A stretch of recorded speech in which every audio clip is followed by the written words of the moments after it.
Hi friends, welcome to my channel. ఈరోజు మనం బియ్యపిండి గారెలు ఎలా చేయాలో చూద్దాం. ముందుగా అరకేజీ బియ్యపిండి ఒక బౌల్లో తీసుకొని అందులో హాఫ్ కప్ నువ్వులు వేసుకోవాలి. అందులోకి ముందుగా నానబెట్టుకున్న శనగపప్పు, పెసరపప్పు వేసుకోవాలి. అలాగే తుంచి పెట్టుకున్న కరివేపాకు, కొత్తిమీర వేసుకోవాలి. ఒక 1.5 టేబుల్ స్పూన్ కారం వేసుకోవాలి. 1 టేబుల్ స్పూన్ జీలకర్ర వేసుకొని 1 టేబుల్ స్పూన్ ఉప్పు వేసుకోవాలి. వేసుకున్న తర్వాత వీటన్నింటిని పిండిలో కలిసేలాగా కలుపుకొని ఒక గ్లాస్తో వాటర్ తీసుకొని కొద్దిగా వాటర్ వేస్తూ పిండిని కలుపుకోవాలి.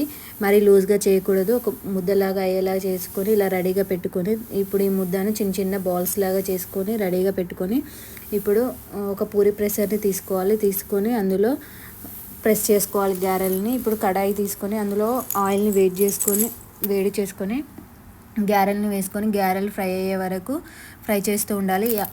గారెల్లోని బబుల్స్ వేయాక స్ట్రైనర్తో తీసుకొని పక్కకు పెట్టుకోవాలి. అంతే, గారెలు రెడీ అయిపోయాయి. Thank you.